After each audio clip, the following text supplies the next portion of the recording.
telling you guys, anything is possible. Don't ever get up. Keep grinding, keep hustling, shoot for your dreams. You can do anything you want. I promise you. You just have to take that first step, take that hard step of actually doing something.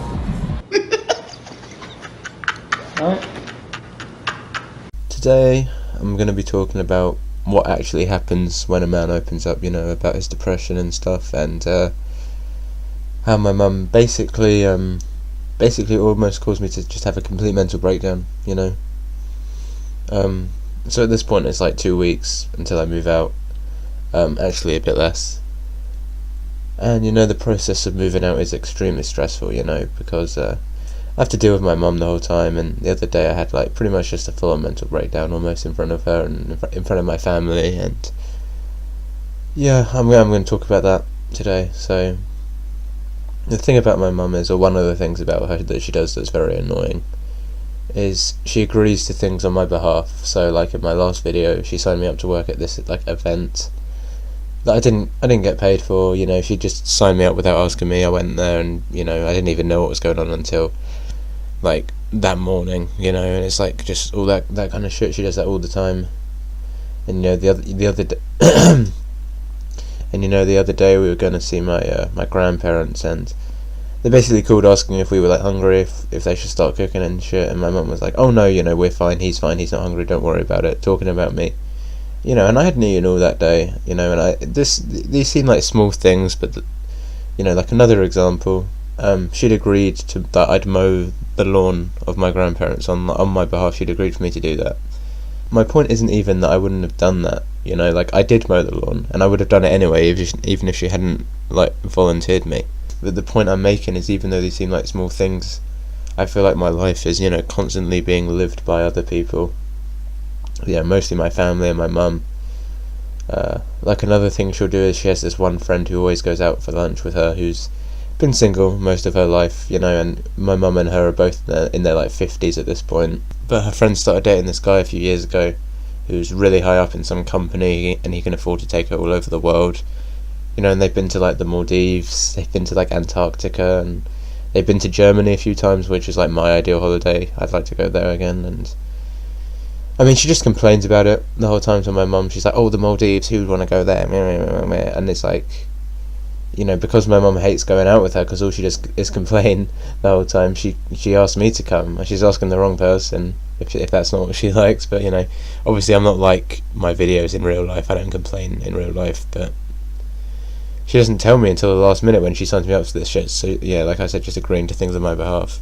And the thing about it is, there's no one I can have a conversation with about this stuff, in real life anyway. Like, I can't speak to my mum about it, obviously, and I can't really speak to her about any of my problems. Because unless I bring up the black pill, it'll just be the same shit again and again, this blue-pilled coat from my mum. It isn't over, you'll find a girl eventually, all that shit that I've heard a million times. It's just like, just shut up, And if I do bring up the black pill, that's even worse, because then my whole family will think I'm crazy. Just treat me like absolute shit, like someone who who doesn't want to get better. Like I said in my last video, my mum went on this whole rant about how stupid incels are, and she's like, "Oh, they're just entitled losers." She wasn't talking to me, but she was like, "Oh, they're just entitled losers." And it's like, I know that's how I would be treated by my family, because I kind of came out to them a while ago about depression and stuff, and I was like, I'm not feeling great, and I basically just got told to go fuck myself, pretty much. Like, I went to this doctors, and they were like, "Oh, we can't help you, there's nothing we can do," and they told me to leave. My mum was like, you need to stop acting depressed, because you're bringing everyone down. And that was the end of it, and we never talked about it again. And that's what I mean, that's what happens, when a man opens up about his depression. People are like, "Oh, open up about your depression, it's okay to talk about your feelings." Don't do it, especially as an adult man. Like, as soon as you turn 18, you'll realise, like, people, like, not that people cared in the first place, but people instantly give less of a shit about you. But what else? I mean, I have YouTube, and I know people will say, "You have us, bro, you can talk to us." And it's like, don't get me wrong, I am extremely grateful for my channel, and every single person who watches, even if you don't agree with me, like, I'm happy people watch, And the thing is, if I didn't have this channel, I'd probably have actually lost my mind by now. Like, this channel is very good for me to have. I know, like, some people, won't get into details, but some people in real life have talked to me about this, who know about my channel, and they're like, oh, you know, it doesn't seem like a good idea. And it's like, I get why they think that, but without my channel I'd be fucked, to be honest.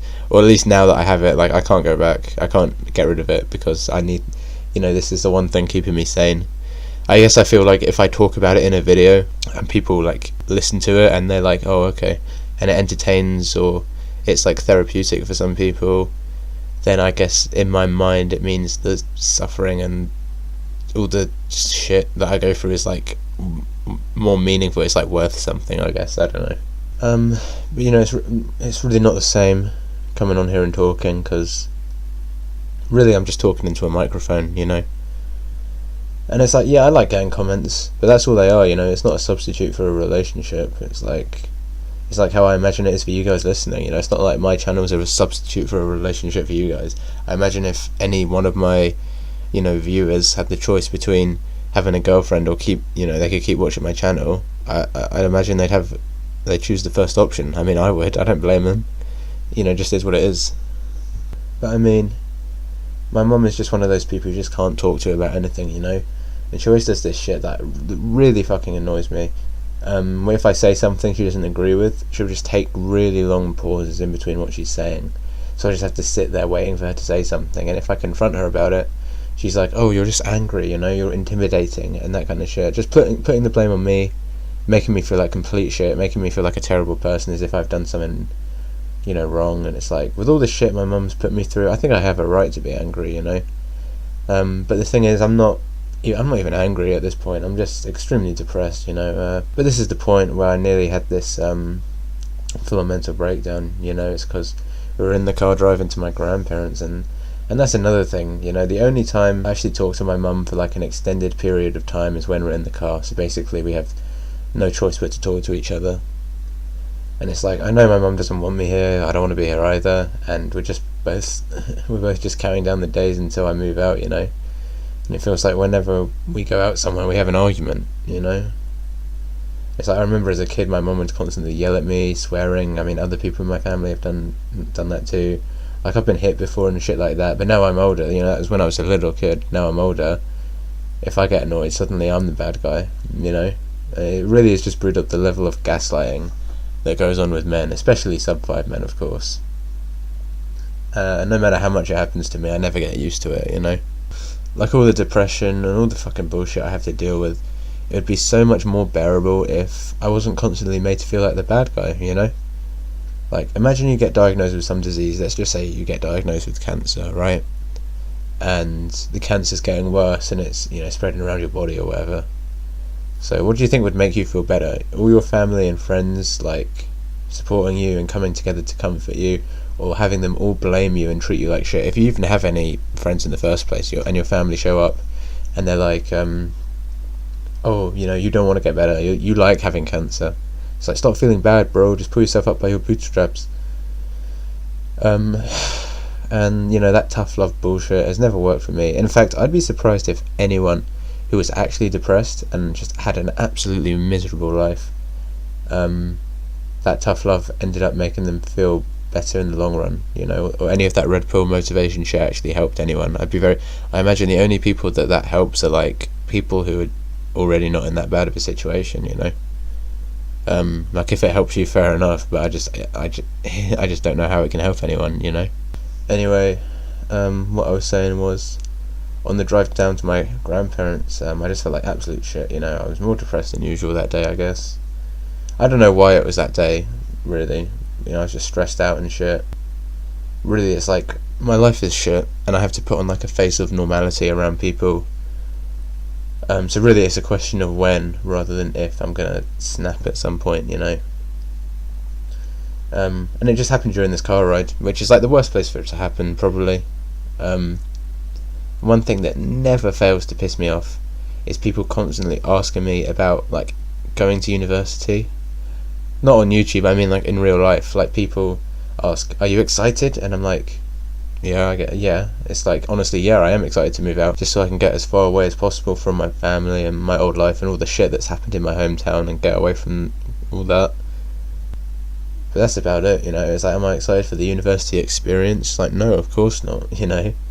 It's like, excited for what? Just being brutally blackpilled every day, you know, being mocked by basically any guy I see, like, being alone constantly. No, I'm not excited for that, you know. And I mean, that's pretty much what I said to my mum, you know. I basically made the point that every single time, and I've said this on the channel before, but every single time something new is about to happen, everyone promises me that this time it'll be different. Like, you know, high school is so much better, you know, college is so much better, oh, you'll start to make real friends once you get a job, all that shit. And it's like every single time it turns out not to be true, you know. It never gets any better.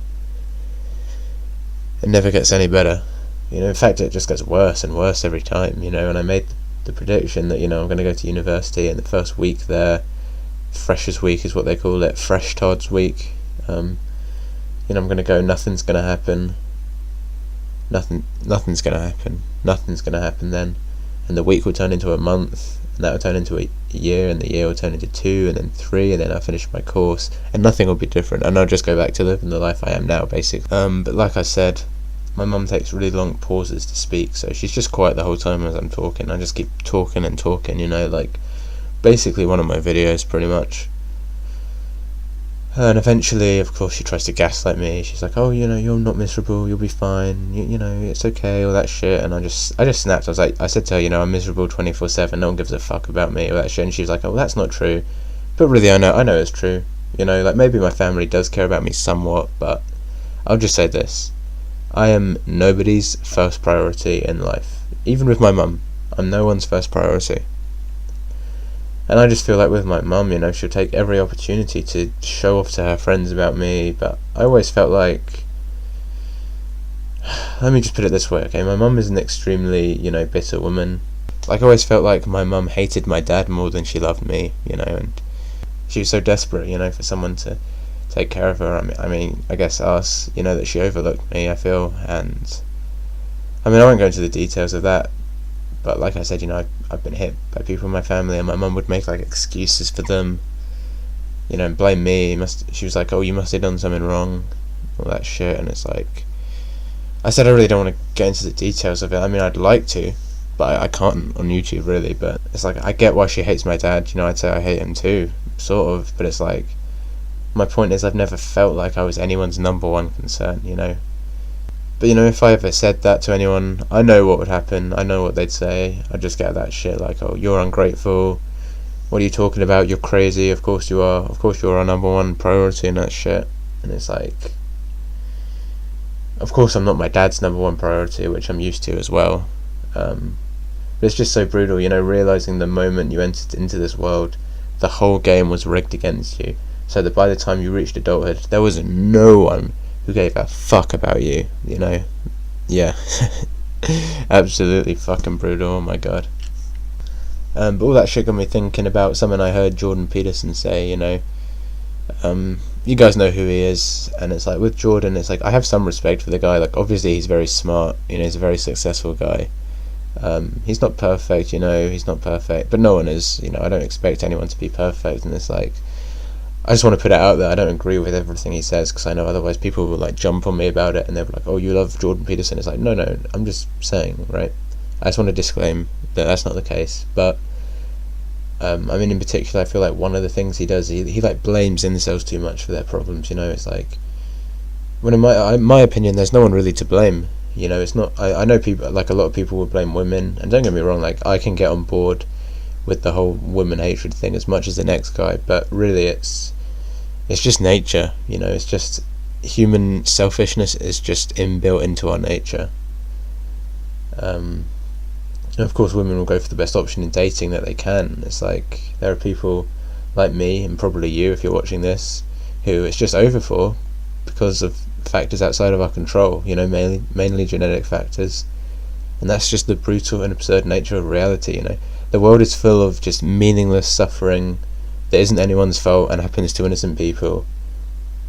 And that's just life, you know. That's the black pill summarized, I guess. But anyway, my point in bringing up Jordan is I heard him make this point on this guy's podcast called Lex Friedman, and he basically said, you know, oh, he's like, if you're depressed, it's like, you need to figure out if you're depressed or if you just have a terrible life, you know, and that's really something, you know, because people say they're depressed, and it's like, no, not yeah, you know, maybe you have a terrible life, maybe that's why you learn something, you know. And it's like, that hit home for me, because I remember when I went to all these fucking doctors, they were talking to me, trying to get me on these pills and shit, like God knows what was in those things they were trying to get me on, hook me up on all these drugs and shit and chemicals, trying to shoot my brain up with all kinds of chemicals and shit. But anyway, I went to different doctors who were all saying different shit to me, like, oh, you have depression, maybe you do, maybe you don't, maybe you have autism, maybe you have ADHD, maybe you have like bipolar depression,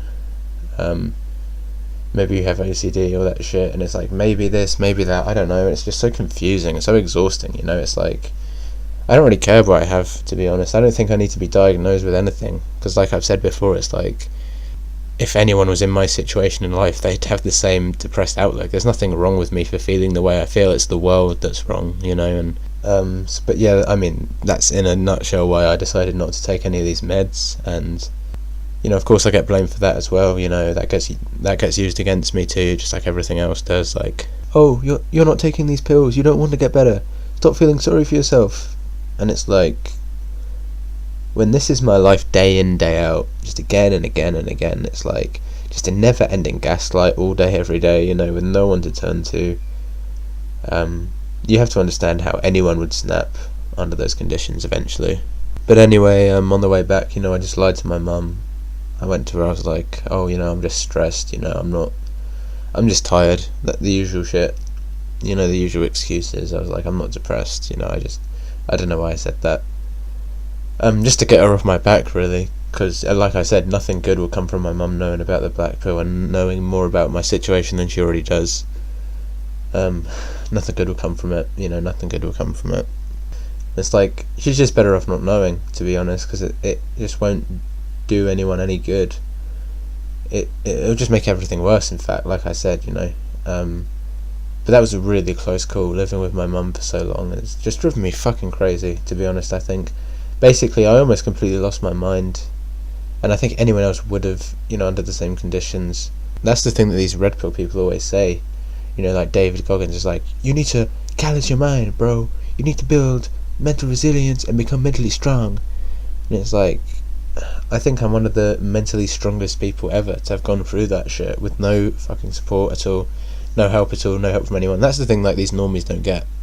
That's the big thing about being an incel that these people can't understand, is that, like, you have no one to talk to. Like, these normies who have loads of friends and, you know, a boyfriend or a girlfriend and their families who, like, support them, and they're like, oh, just stop being an incel, bro, just work hard, bro. It's like, no, it's not.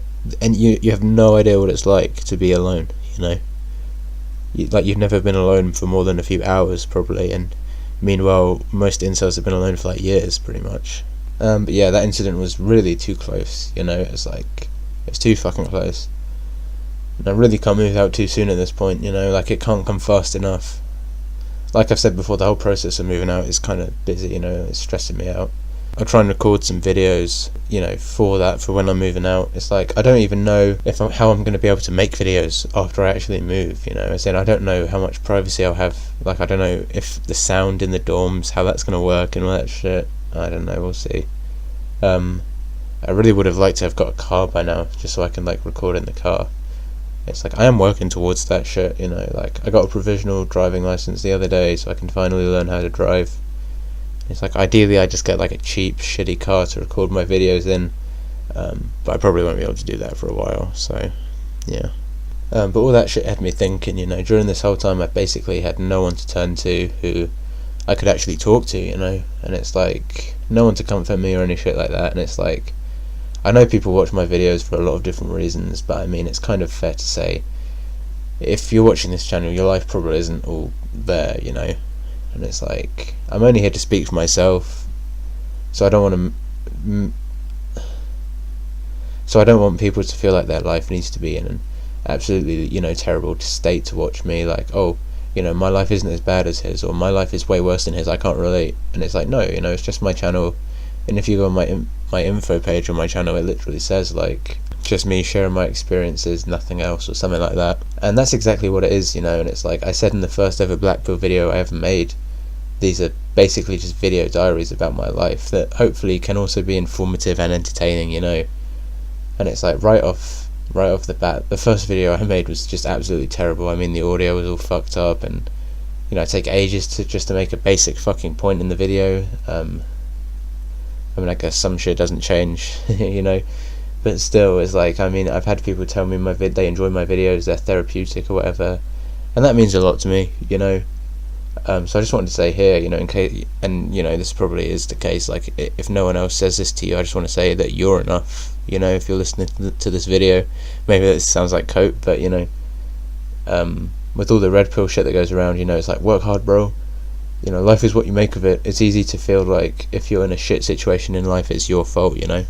With all the gaslighting that gets thrown around, you know, it's easy to feel like it's down to you, the situation you're in, and you know, if you just worked harder, it would be better, you know. And then there's the whole blue pill shit where it's like sticking your head in the sand, just ignoring the brutal and absurd reality of the world we live in. And I get why they do it. You know, I get why they do it. All the meaningless and undeserved suffering in the world, it's just, they just ignore it. And then there's the black pill, and I think it's a pretty big misconception outside of the whole black pill community, and even within it to an extent, that it's cool not to care, you know, whatever. Like, we should all be stoics, you know, about the world, and we should just laugh at the absurdity of it all, you know, and we should just be unfeeling people who don't take anything seriously. And I think there's some wisdom in that, you know, and I think that's a good way to cope, because if you care about the world, then you're going to be driven insane once you see the truth of it. But I just want to say, it's not your fault, you know.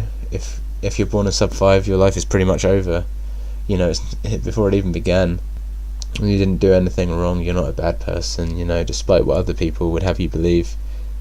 You know, if it was them in your situation, they'd be doing the exact same thing, you know. And it was over before it even began, and none of it's your fault, you know. And I mean, that seems brutal, and it is, but I really think it's just the acceptance of the black pill. So of course it'll be brutal, you know, but to me, like, once you learn to accept it, that's the point where you stop feeling confused about the world and how unfair it is. And to me, that's what the white pill is all about, you know. It's like, just accept all this shit isn't your fault, and so no matter how miserable you get and how depressed you get, at least you know, like, you're not blaming yourself for that shit, you know. And at that point, you really can just sit back and enjoy your copes as much as possible, and just cope in peace, and just laugh at the absurdity of the world when you can. And that's how I see it anyway. So please, like, guys, don't let these clueless, just fucking clueless people, these normies, these boomers, these red pillars, whoever the fuck, people have no idea what it's like to be you and me. You can do anything you want. I promise you. You just have to take that first step. Don't let them gaslight you and blame you for the state of your life, because it's not your fault. But yeah, I mean, that's pretty much it.